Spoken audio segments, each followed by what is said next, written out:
우리 시대 최고의 이야기꾼입니다.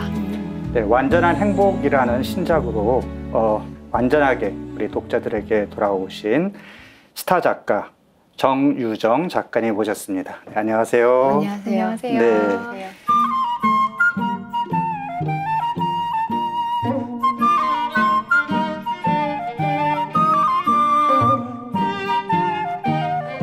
우리 작가님 세례명이 스텔라라고 들었습니다. 네, 맞아요. 맞습니까? 네. 언제부터 신앙 생활을 하신 거죠? 저는 태어나자마자 반강제로. 유아 세례 받으셨군요. 네네. 네, 사실 많은 분들이 우리 정유정 작가 하면 굉장히 좋아하시고 이번에 신작 나오기를 기다렸는데 얼마 전에 이제 완전한 행복이라고 하는 신작이 나왔습니다. 얼마 만에 내신 거죠? 2년 만에 나왔어요. 네. 뭐 출간되는 책마다 베스트셀러라고 했고 사실 저도 이제 정유정 작가님 사실 잘 몰랐는데 이번에 이제 포이에 초대 된 걸 계기로 해서 찾아서 읽어봤는데 저는 그 7년의 밤 굉장히 재밌게 읽었어요. 그래서, 아유, 감사합니다. 네. 그래서 제가 최근에 한 3권을 연속으로 읽어서 완전히 정유정 작가님 팬이 됐습니다. 네. 이번에 새로 나온 책 굉장히 많이 또 이제 팔린 걸로 알고 있는데 몇 세 정도 찍었어요? 지금 잘 모르겠는데 한 20 몇 세 찍은 것 같은데요. 네. 엄청난 그런 판매. 이번에도 어김없이 공포 스릴러 장르로 돌아오셨는데요. 네네. 신간 제목이 완전한 행복이에요. 근데 정 작가님의 팬들이라면 아무래도 이게 행복과는 좀 거리가 있는 아주 스릴러? 이런 장르를 당연히 예상을 할 것 같은데요. 완전한 행복을 이 책에 대한 제목과 또 여러 가지 신간 제목에 대한 얘기를 잠깐만 해주세요. 독자분들이 완전한 행복 나오니까 제가 이제 완전한 행복 전에 진이진이라는 이제 성장 소설을 냈어요. 그때 이제 스릴러 팬이셨던 분들은 기다렸는데 성장 소설이 나오니까 약간 앞으로 또 좀 몇 년 더 기다려야 된단 말이야 이렇게 하셨었거든요. 근데 이제 이번에 완전한 행복이라는 제목을 딱 보고 정유정과 완전한 행복은 스릴러다 이렇게 결론을 내셨어요. 그래가지고 근데 저로서는 어떤 의미가 있는 게 저는 제가 그 스스로 이렇게 정한 제목이 출판사에서 통과된 적이 별로 없어요. 뭐 7년의 밤 같은 경우는 뭐 해피 버스데이였고요. 그러니까 이제 제목하고 이 소설 내용과 안 맞는다 그래서 출판사 이제 편집부에서 회의를 거쳐서 제 제목은 이렇게 치우고 새로 제목을 정하는 경우가 많았는데요. 그래도 이번에 완전한 행복이 이제 그대로 통과가 되면서 5대5가 됐어요. 이제 제가 지었던 게 5, 이제 통과된 게 그 편집부에서 한 게 5. 그래서 제가 5할 타자가 되었습니다.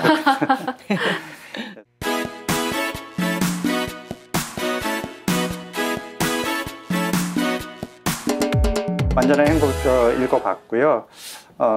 완전한 행복을 얻기 위해서 이 소설의 주인공이 나름대로 자기 나름대로의 어떤 행복관을 갖고 완전한 행복을 얻기 위해서는 이렇게 해야 돼.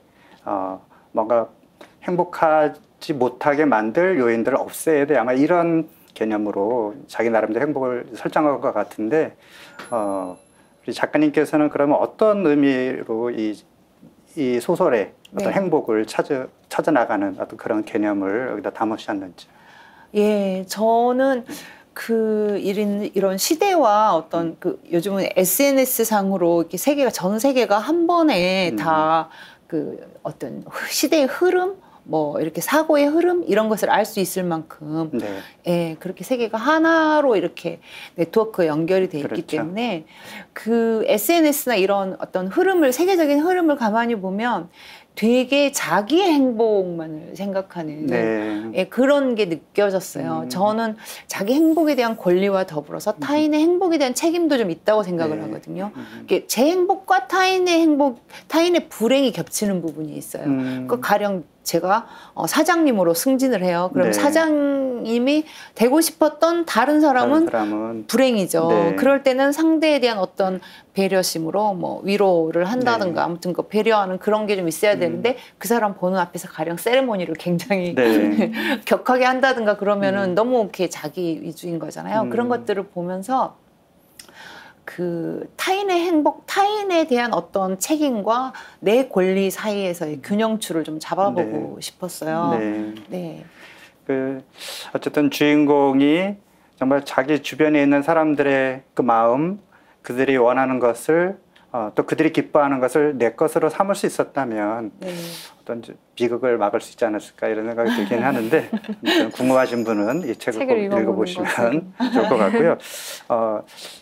뭐 그래도 이 책에 대해서 약간 이렇게 소개를 하면 최근에 일어났던 어떤 실제 사건을 모티브로 해서 만들어졌다 이제 그런 것도 살짝 있는데 그 부분 정도는 소개하실 수 있겠죠. 네, 네. 사실 어떤 사건이라고 제가 말씀을 못 드리는 게 이유가 두 가지 있어요. 하나는 어떤 사건이라고 말하면 이제 그 사건을 국민들이 많이 알기 때문에 그 자체로 스포일러가 돼요. 맞아요. 네, 그리고 두 번째는 제가 그 사건에서 핵심이 되는 설정 부분들을 몇 가지 가져와서 플롯에다 이렇게 배치를 했는데 독자분들이 생각하실 때 선입견을 가질 수가 있어요. 그 사람의 이야기다라고. 근데 그 사람의 이야기가 아니거든요. 그 사람의 이야기다라고 생각을 편견을 가져버리면 굉장히 혼란스러울 수가 있거든요. 그래서 독자적인 서사나 이 캐릭터이기 때문에 그 사람의 사건은 아니에요. 네. 굉장히 읽고 싶어지게 만드는 거 요인이기도 하네요. 어떤 사건이 전 국민이 알만한 사건인데 그 사건을 알면 안 되고 책을 읽기 위해서는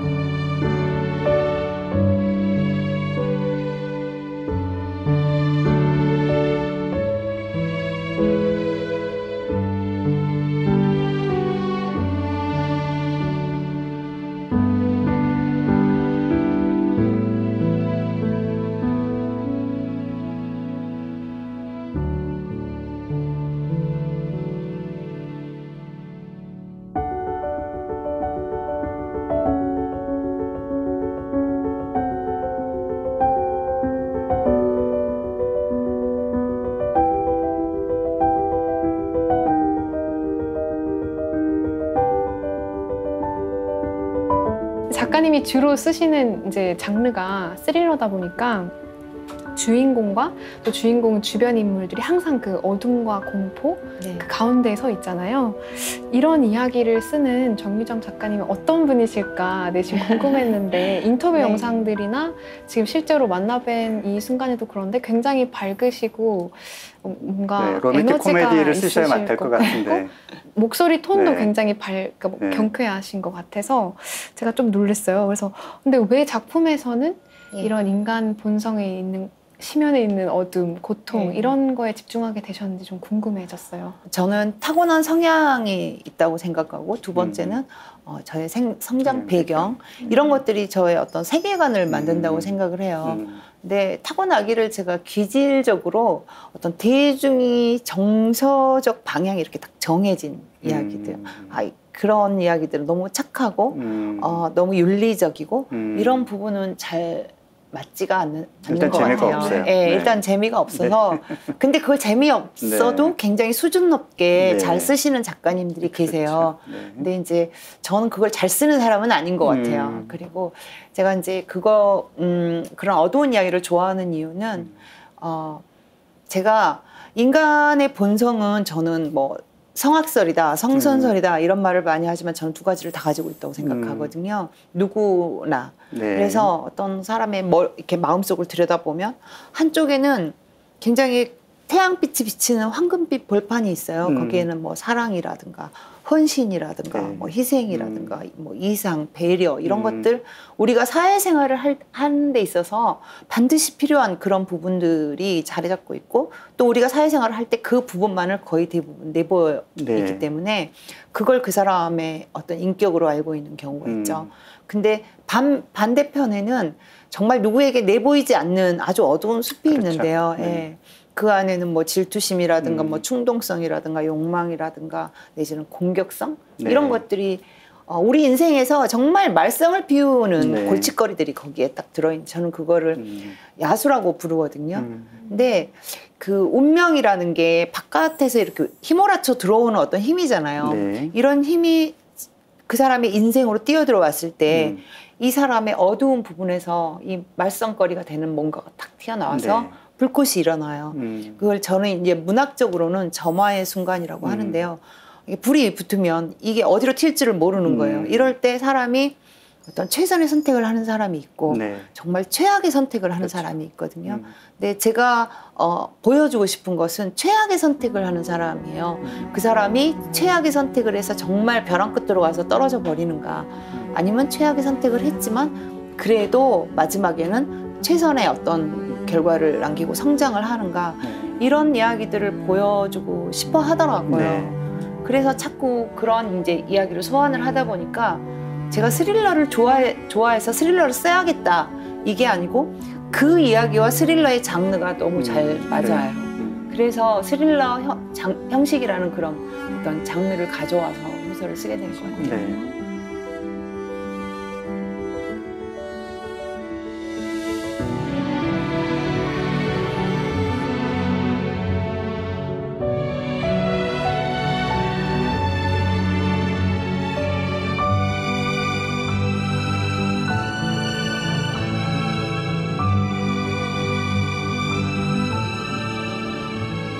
그 스릴러 자체가 계속 궁금증을 유발하잖아요.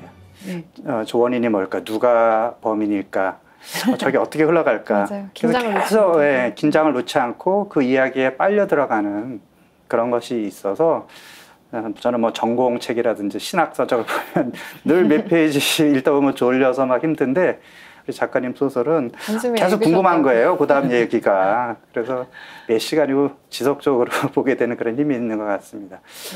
비록 우리 마음 안에 있는 그런 어두움, 그런 어떤 부정적인 요소에 대한 이야기지만 또 거기에는 악인만 있는 것이 아니더라고요. 제가 보니까 또 그런 어떤 문제가 되는 상황에서도 끝까지 타인에 대한 공감이나 연민이나 어떤 정의감이나 이런 걸 놓지 않고 끝끝내 좀 어떤 떨어져가는 또 주인공을 또 구해 주려고 하는, 도움을 주려고 하는 그런 인물들도 분명히 있고요.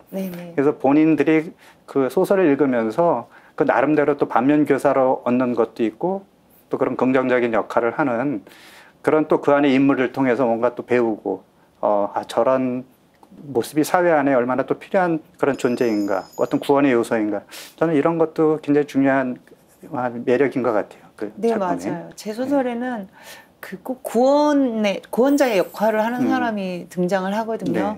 이제 그게 독자에게 보여주고 싶은 부분인 거죠. 우리 안에는 이렇게 추악한 면도 있지만 우리 안에는 이렇게 또 존엄한 면도 존재한다. 우리가 어느 길로 갈 것인가는 너무나 분명한 거다라는 얘기를 하고 있는 거고, 사실 불편하게 하는 부분이 있어요. 제가 독자들을요.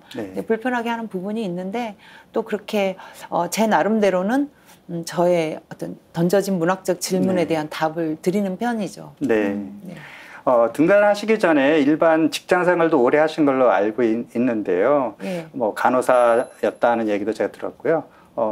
어떤 생활을 소설가이기 전에 어떤 삶을 사셨는지도 좀 궁금한데. 예, 저는 직장 생활을 15년 했는데요.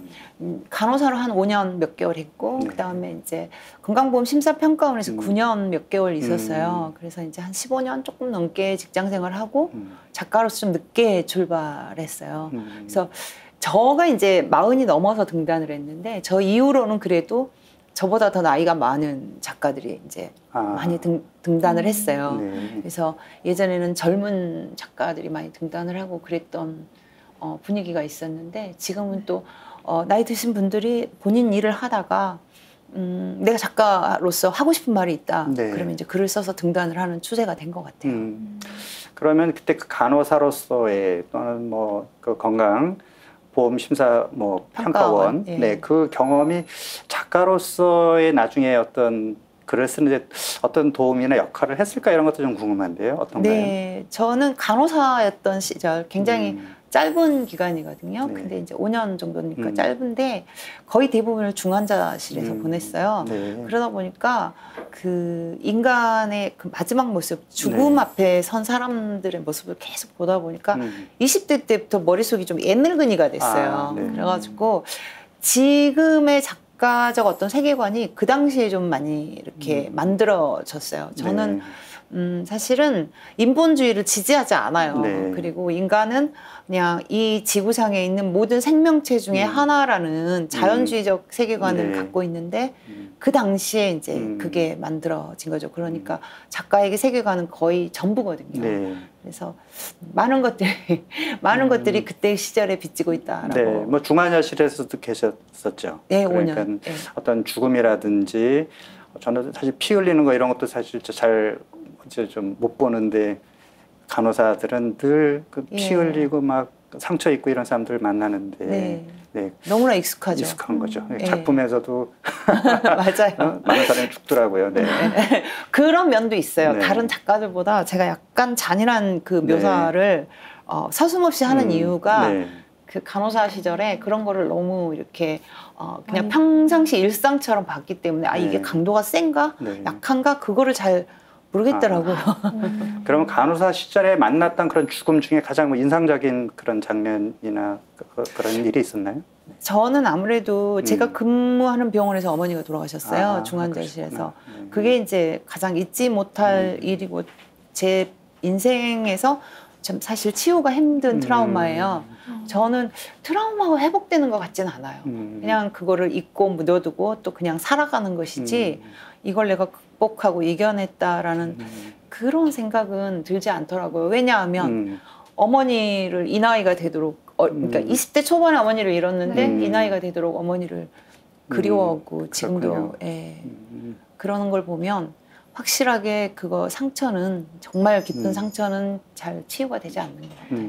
저는 아직 부모님의 죽음을 경험하지 않아서 작가님이 얼마나 상실감을 느끼셨을지 충분히 공감을 하기는 쉽지 않지만 저는 7남매 중에 6째여서 늦둥인데다 부모님이 둘 다 연세가 많으시고 해서 어릴 때부터 약간 어머니 아버지가 언제 돌아가실지 모르는 공포에 항상 질려 있었거든요.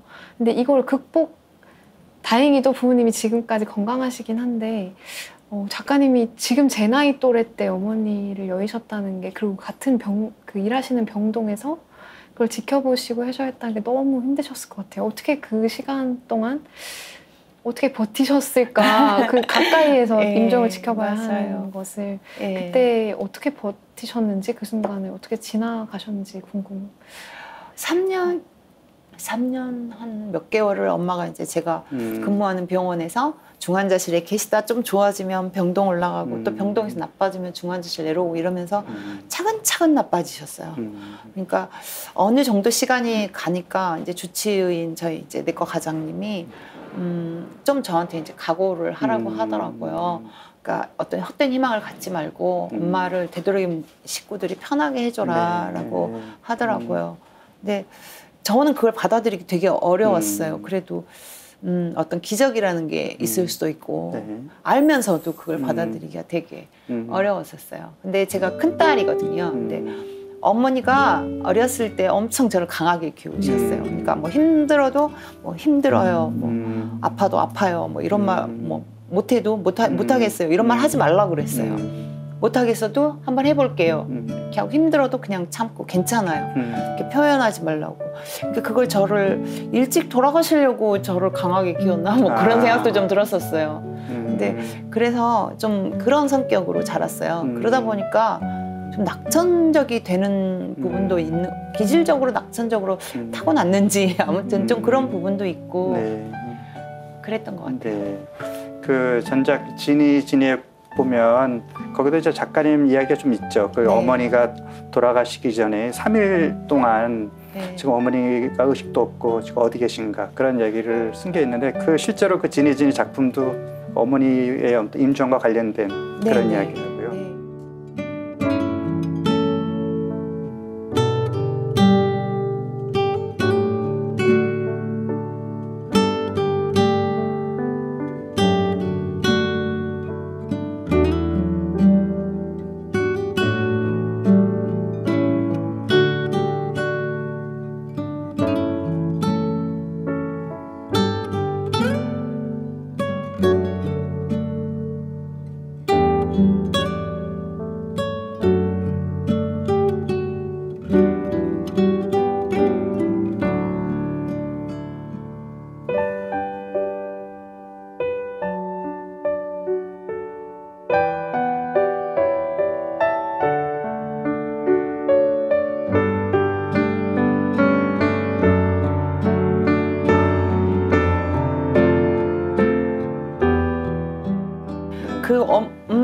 죽음이 저에게 너무 큰 트라우마였기 때문에 인생을 지배했어요. 그 죽음이라는 주제가. 그래서 죽음만 생각하면 되게 두렵고 그랬었거든요. 그걸 어떻게든지 좀 이렇게 완화시켜 보고자 그 소설을 쓰면서 정면으로 죽음을 내가 다루고 나면 조금 더 입에 담기 쉽지 않을까 하는 생각에서 이제 그런 소설을 쓰게 된 거죠. 근데 편안해지진 않는 것 같아요. 그 다른 독자들은 작가님의 그 스릴러를 좋아하는데 사실 진이는 스릴러가 아니잖아요. 네, 그렇죠. 근데 저는 사실 굉장히 그 작품이 좋았고 따뜻하게 다가왔거든요. 사실 제 기대는 그 주인공이 자기를 다시 되찾아서 그 남자 주인공과 잘 되기를 바라는 그런 마음이 있었는데 어쨌든 그 두 주인공 다 서로를 위해서 자기를 희생하고 헌신하고 그러면서 어떤 생과 사를 오가는 상황에서도 정말 따뜻한 그런 마음을 남기면서 어떤 서로 공감해주고 서로의 어려움을 내 것으로 삼아주는 그런 모습이 참 아름답고 세상을 따뜻하게 하는구나. 사실 이런 걸 느꼈거든요. 진이를 통해서 좀 그 인간이 스스로를 구원하고 또 타인을 구원하고, 그러니까 죽음을 통해서 삶을 보여주고 삶의 의미를 보여주고, 좀 그런 어려운 작업 대신 또 그렇지만 의미 있는 작업을 좀 해보고 싶었는데 신부님이 뭐 좋았다고 하시니까 너무 좋네요. 그 진이의 죽음이 저는 그 사건으로 인해서 더 무의미하지 않고 훨씬 더 이렇게 사람들한테 울림이 있었다 이런 생각이 좀 들었습니다.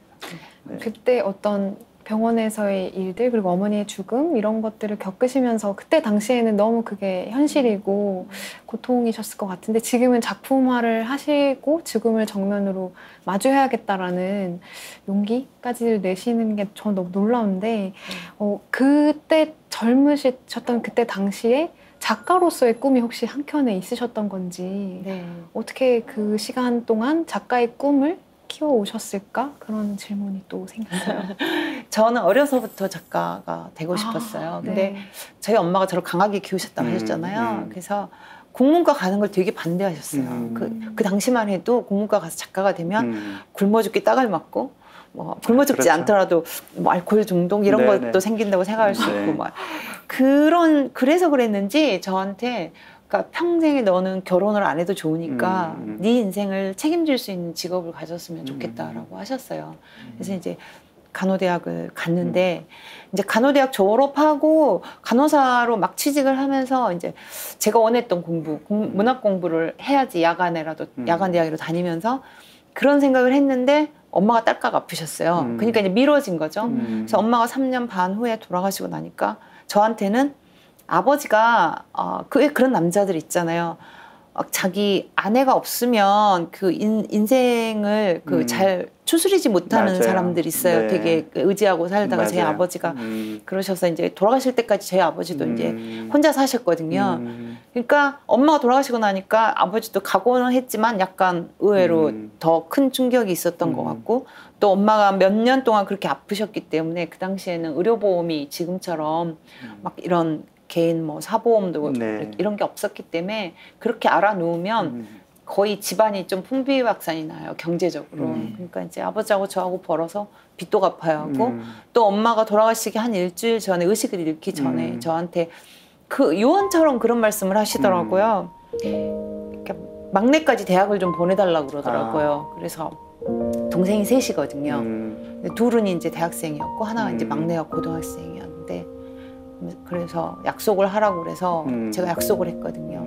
그러니까 이제 아버지는 집안의 빚을 갚아야 되고 저는 동생들을 다 가르쳐야 되는 이런 상황이 된 거예요. 그래서 20대를 홀랑 그렇게 보냈어요. 그러니까 좀 그때가 고통스러운데 그럴 때마다 친구들은 다 자기 인생을 찾아가고 뭐 이런 상황인데 저는 계속 집안에 묶여가지고 그러면서 저는 그랬던 것 같아요. 그러니까 낙천적인 성격도 한몫한 게 제가 멀리 보지 않아요. 나는 내 인생은 어디로 가는 걸까가 아니라 그냥 눈앞의 과제를 해결하는 데 굉장히 집중하는 스타일이거든요. 그래서 그 당시에 그런 힘으로 이겨내면서 이 차가운 물을 건너가야 따뜻한 땅에 도착한다. 그러니까 나는 멀리 볼 거 없다. 그냥 이 지금 당장 동생들 예, 위해서 그거를 일 해야 열심히 한다. 하고. 예.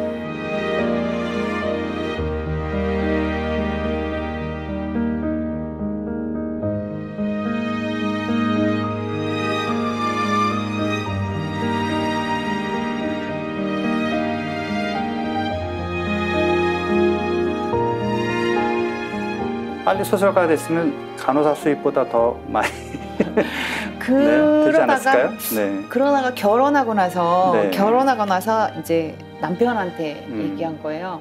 그러니까 우리가 집만 사면 그때 나는 이제 내 인생 못 살았으니까 난 직장을 그만두고 이제 네. 작가를 하겠다. 그래서 이제 그때 이제 집 사고 나서 진짜로 그만두고 이제 습작을 시작한 그제서야 습작을 시작한 거죠. 남편이 지지를 확실하게 해주셨어요? 네, 저 이런 말 하면 맨날 남편 자랑한다고 그러는데 저희 남편이 고시생 뒷바라지 하듯이 저를 뒷바라지 해줬어요. 6년 동안 제가 계속 실패를 했거든요. 6년 동안 등단하기까지 6년 정도 과정에서 그런 정도로 뒷바라지를 해줬어요.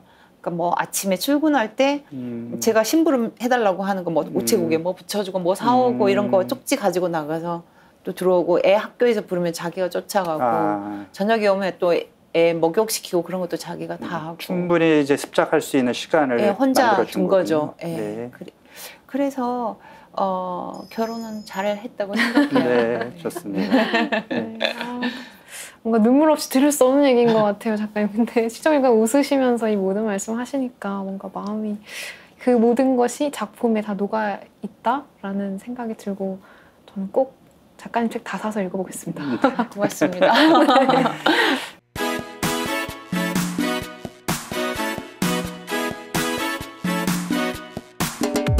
네, 그 초기 작품들에 대한 얘기를 해보면 이제 뭐 내 인생의 스프링 캠프라든지 뭐 내 심장을 쏴라 젊어 읽어보진 않았지만 뭐 내적 성장 소설이다 이렇게들 네. 평가를 하시는데 그 시절에 이렇게 어떤 성장 또 상처 위기 극복하고 치유해가는 그런 이야기들 그 당시에 이제 그런 소설을 쓰신 배경이 있을까요?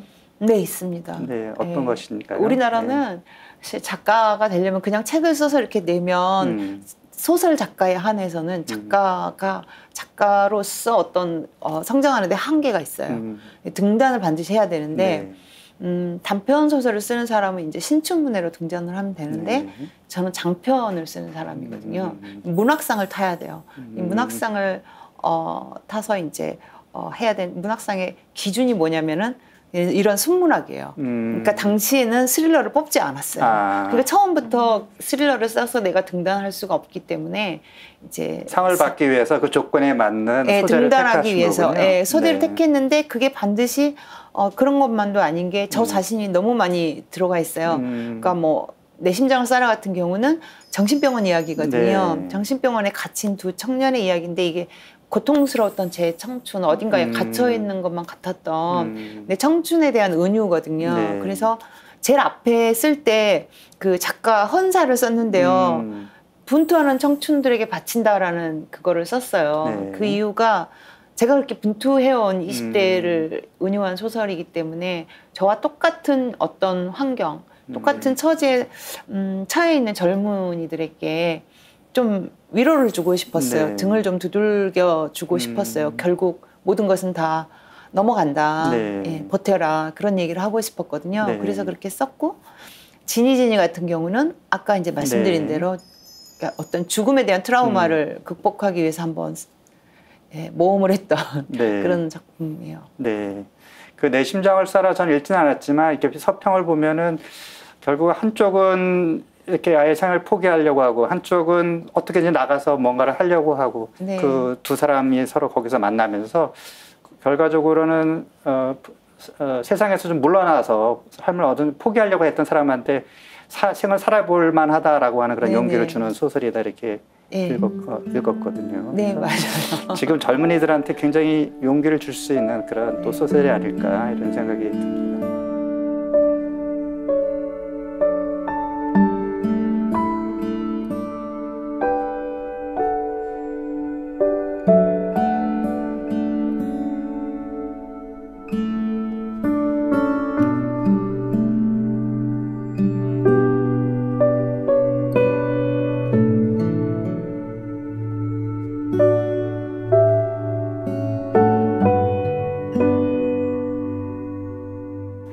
영화로도 나왔다고 제가 들었는데요. 네, 영화 나왔었어요. 네. 영화 나왔었고, 또 7년의 밤도 영화로 나왔고요. 예. 네.